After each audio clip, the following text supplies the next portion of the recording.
नमस्ते मेरे प्रिय छात्रों। इस कहानी में कहानीकार ने दिए गए वचन के प्रति जिम्मेदारी और प्राणी मात्र के प्रति दया की भावना व्यक्त करते हुए पशु प्रेम को दर्शाया है, बहुत ही मार्मिक ढंग से। तो आइए शुरुआत करते हैं हम कहानी को। उस दिन लड़के ने तैश में आकर लक्ष्मी की पीठ पर 4 डंडे बरसा दिए थे। तैश में आना माने गुस्से में आना। वह बड़ी भयभीत और घबराई थी, तो इसके कारण जो लक्ष्मी है वह घबरा गई थी। जो भी उसके पास जाता सिर हिला उसे मारने की कोशिश करती या फिर उछलती कूदती गले की रस्सी तोड़कर खूंटे से आज़ाद होने का प्रयास करती। अब एक जानवर है जो डर चुका है उस मार से, इसीलिए वो अलग अलग हरकतें कर रही है ताकि कोई उसके पास न जाए। करामत अली इधर 2-4 दिनों से अस्वस्थ यानी कि बीमार थे, लेकिन जब उसने यह सुना कि रहमान ने गाय की पीठ पर डंडे बरसाए हैं तो उससे रहा नहीं गया। वह किसी प्रकार चारपाई यानी खाट से उठकर धीरे धीरे चलकर बथान में आया। बथान माने जहाँ गाय बांधी जाती है वह जगह। आगे बढ़कर उसके माथे पर हाथ फेरा, पुचकारा यानी प्यार से सहलाया और होले से उसकी पीठ पर हाथ फेरा। लक्ष्मी के शरीर में एक सिहरन सी दौड़ गई। सिहरन माने वो एक कपकपी सी दौड़ गई क्योंकि उसके शरीर पे जख्म हो गई थी। ओह, कमबख्त ने कितनी बेदर्दी से पीटा है। उसकी बीवी रमजानी बोली, लो चोट की जगह पर यह रोगन लगा दो। रोगन माने बादाम का तेल, बेचारी को आराम मिलेगा। करामत अली गुस्से में बोला, क्या अच्छा हो अगर इसी लाठी से तुम्हारे रहमान के दोनों हाथ पैर तोड़ दिए जाएं? कहीं इस तरह से पीटा जाता है? रमजानी बोली, लक्ष्मी ने आज भी दूध नहीं दिया तो उसकी सज़ा इसे लाठियों से दी गई। रहमान से गलती हो गई, इसे वह भी कबूलता है। रमजानी कुछ क्षण खड़ी रही, फिर वहाँ से हटती हुई बोली, देखो अपना ख्याल रखो, पाँव इधर उधर गया तो कमर सिकवाते रहोगे। करामत अली ने फिर प्यार से लक्ष्मी की पीठ सहलाई, मुँह ही मुँह में बड़बड़ाया, माफ़ कर लक्ष्मी, रहमान बड़ा मूर्ख है, उम्र के साथ तू भी बूढ़ा गई है। डेयरी फार्म के डॉक्टर ने तो पिछली बार ही कह दिया था यह तेरा आखिरी बरस है। आखिरी यानी आखिरी साल है। लक्ष्मी शांत खड़ी अपने ज़ख्मों पर तेल लगवाती रही। वह करामत अली के मित्र ज्ञान सिंह की निशानी थी। ज्ञान सिंह और करामत अली एक दूसरे के पड़ोसी तो थे ही, वे कारखाने में भी एक ही विभाग में काम करते थे। प्रायः एक साथ ड्यूटी पर जाते और एक साथ ही घर लौटते। ज्ञान सिंह को मवेशी पालने का बहुत शौक़ था। मवेशी यानी पालतू जानवर। प्रायः उसके घर के दरवाजे पर भैंस या गाय बंधी रहती। 3 बरस पहले उसने एक जर्सी गाय खरीदी थी। उसका नाम उसने लक्ष्मी रखा था। अधेड़ उम्र की लक्ष्मी इतना दूध दे देती थी कि उससे घर की ज़रूरत पूरी हो जाने के बाद बाकी दूध गली के कुछ घरों में चला जाता। दूध बेचना ज्ञान सिंह का धंधा नहीं था, केवल गाय का चारा और दर्रा आदि देने के लिए कुछ पैसे जुटा लेता था। दर्रा माने जो चूरी होती है, जैसे दाल की पाउडर फॉर्म में होता है या फिर चावल वगैरह का ऐसा पाउडर होता है, वो मोटा मोटा सा। नौकरी से अवकाश के बाद ज्ञान सिंह को कंपनी का वह मकान खाली करना था। समस्या थी तो लक्ष्मी की। वह लक्ष्मी को किसी भी हालत में बेच नहीं सकता था। उसे अपने साथ ले जाना भी संभव नहीं था। जब अवकाश देने में 10-15 दिन ही रह गए थे तो करामत अली से कहा, मियाँ अगर लक्ष्मी को तुम्हें सौंप दूँ तो क्या तुम उसे स्वीकार करोगे? मियाँ करामत अली ने कहा था, नेकी और पूछ पूछ, भला इससे बड़ी खुशनसीबी मेरे लिए और क्या हो सकती है। करामत अली पिछले 1 वर्ष से उस गाय की सेवा करता चला आ रहा था। गाय की देखभाल में उसने कोई कसर नहीं छोड़ रखी थी। करामत अली को लक्ष्मी की पीठ पर रोगन लगाने के बाद इत्मीनान नहीं हुआ। वह उसके सिर पर हाथ फेरता रहा।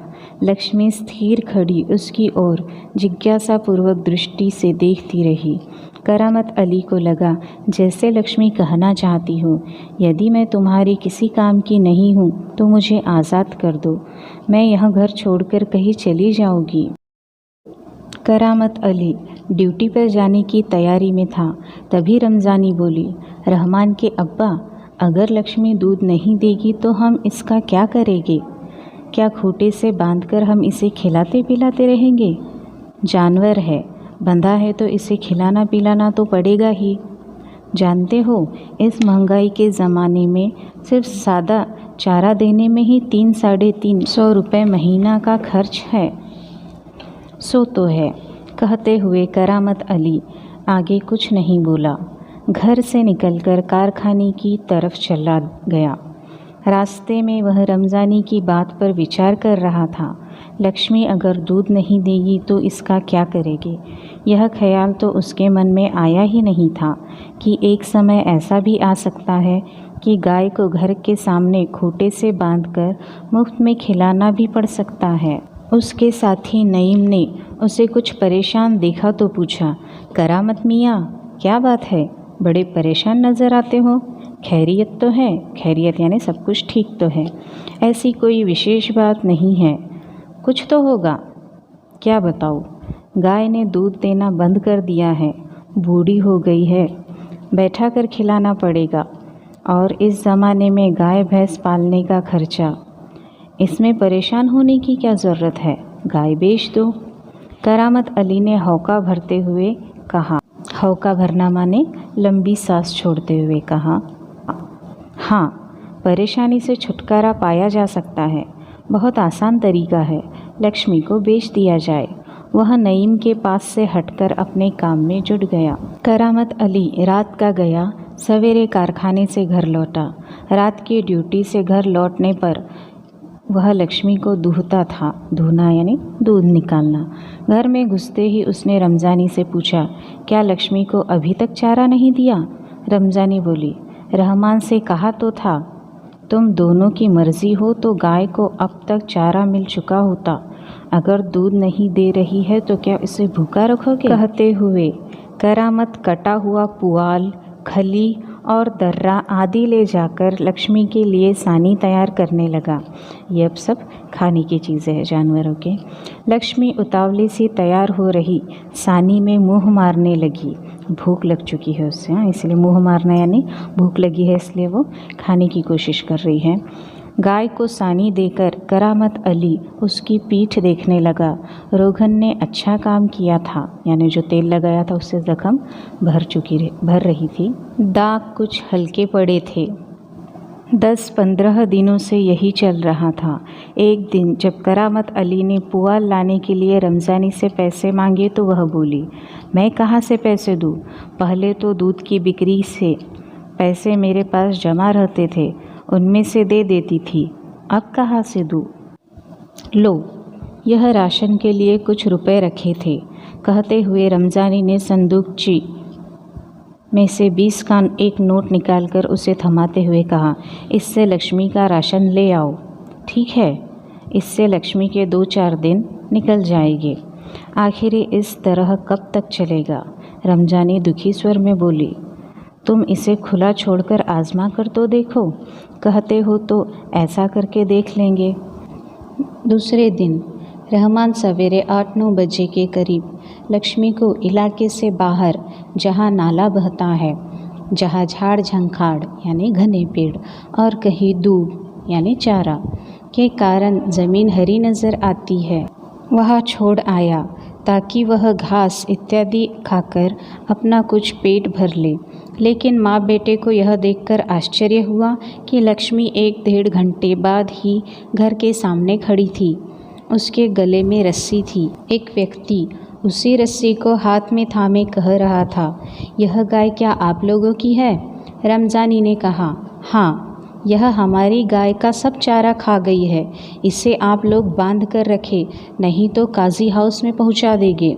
रमज़ानी चुप खड़ी आगंतुक की बातें सुन रही। आगंतुक यानी जो आए हैं वो व्यक्ति। दोपहर बाद जब करामत अली ड्यूटी से लौटा और नहा धोकर कुछ नाश्ते के लिए बैठा तो रमज़ानी उससे बोली, मेरी मानो तो इसे बेच दो, फिर बेचने की बात करती हो? कौन खरीदेगा इस बुढ़िया को? रहमान कुछ कह रहा था। उसे कुछ लोग खरीद लेंगे। उसने किसी से कहा भी है, शाम को वह तुमसे मिलने भी आएगी। करामत अली सुनकर खामोश रह गया। उसे लग रहा था सब कुछ उसकी इच्छा के विरुद्ध होता जा रहा है, शायद जिस पर उसका कोई वश नहीं चल रहा। करामत अली यह अनुभव करते हुए कि लक्ष्मी की चिंता अब किसी को नहीं है, खामोश रहा। उठा और घर में से जो सूखा चारा पड़ा था उसके सामने डाल दिया। लक्ष्मी ने चारे को सूंघा और फिर उसकी तरफ निराशापूर्वक आंखों से देखने लगी, जैसे कहना चाहती हो, मालिक यह क्या? आज क्या मेरे फाकने को यह सूखा चारा ही है, दर्रा खली कुछ नहीं। करामत अली उसके पास से उठकर मुंह हाथ धोने के लिए गली के नुक्कड़ पर नल की ओर चला गया। 7-8 बजे के करीब रहमान एक व्यक्ति को अपने साथ लाया। करामत अली उसे पहचानता था। इसके पहले कि उससे कुछ औपचारिक बातें हो, करामत अली ने पूछा, क्या तुम गाय खरीदने आए हो? उसने जवाब में कहा, हाँ। बूढ़ी गाय है, दूध नहीं देती। तो क्या हुआ? तुम इसे लेकर क्या करोगे? मैं कहीं और बेच दूँगा। यह तुम्हारा पुराना धंधा है, मैं जानता हूँ। मुझे तुम्हें गाय नहीं बेचनी। करामत मियाँ ने उसे कोरा जवाब दे दिया। कोरा जवाब दे देना यानी साफ मना कर देना। रमज़ानी करामत के चेहरे के भाव भांपती हुई बोली, क्या यह भी कोई तरीका है? आने वाले को खड़े खड़े दुत्कार कर भगा देना। तुम जानती हो वह कौन है? करामत अली ने कटु स्वर में कहा, वह लक्ष्मी को ले जाकर वहाँ बेच आएगा जहाँ यह टुकड़े टुकड़े होकर बिक जाएगी। मेरे दोस्त ज्ञान सिंह को इसका पता चल गया तो वह मेरे बारे में क्या सोचेगा। उस दिन करामत अली बिना कुछ खाए पिए रात को बिना बिस्तर की चारपाई पर पड़ा रहा। नींद उसकी आंखों से कोसों दूर थी। रात काफ़ी निकल चुकी थी। सवेरे देर तक वह लेटा ही रह गया। कुछ देर बाद करामत अली ने चारपाई छोड़ी, मुंह हाथ धो घर से बाहर निकल पड़ा। लक्ष्मी के गले से बंधी हुई रस्सी खूंटी से खोली और उसे गली से बाहर ले जाने लगा। रमजानी जो दरवाजे पर खड़ी यह सब देख रही थी, बोली, इसे कहाँ ले चले? करामत अली ने कहा, जहाँ इसकी किस्मत में लिखा है। वह लक्ष्मी को सड़क पर ले आया। लक्ष्मी बिना किसी रुकावट या हुज्जत के उसके पीछे पीछे चली जा रही थी। वह उसकी रस्सी पकड़े सड़क पर आगे की ओर चलता चला गया। चलते चलते कुछ क्षण रुककर बोला, लक्ष्मी चल। अरे गौशाला यहाँ से 2 किलोमीटर दूर है। तुझे गौशाला में भर्ती करा दूँगा। वहाँ इत्मीनान से रहना। वहाँ तू हमारे घर की तुलना में मज़े से रहेगी। भले ही मैं वहाँ न रहूँ, पर जो लोग भी होंगे मेरे ख्याल में तुम्हारे लिए अच्छे ही होंगे। मैं कभी कभी तुझे देख आया करूँगा, तब तू मुझे पहचानेगी भी या नहीं खुदा जाने। कहते हुए करामत अली का गला भर आया। उसकी आंखों में आंसू उतर आए। चल लक्ष्मी चल, जल्दी जल्दी पैर बढ़ा। और वह खुद भी थके मांदे बूढ़े बैल की तरह भारी कदमों से आगे बढ़ने लगा। भारी कदमों से माने दिल पे उसके बोझ है, दिल उसका तकलीफ़ में है क्योंकि वह लक्ष्मी को छोड़ना नहीं चाहता, फिर भी उसे छोड़ना पड़ रहा है। इस कहानी से हमें यह सीख मिलती है कि अगर हम किसी को वचन दे देते हैं तो हम उस वचन से बंध जाते हैं। हम ऐसा कोई भी कदम नहीं उठा सकते जिससे उस वचन का उल्लंघन हो। करामत अली लक्ष्मी से बेहद प्यार करता था और उसकी फ़िक्र भी करता था, और तो और लक्ष्मी उसके दोस्त की निशानी थी। इसलिए वह लक्ष्मी के लिए कोई अच्छी जगह का इंतज़ाम करना चाहता था जहाँ उसके साथ अच्छे से पेश आया जाए। यह कहानी में हमें लेखक द्वारा पशुओं के प्रति प्रेम भाव मिलता है।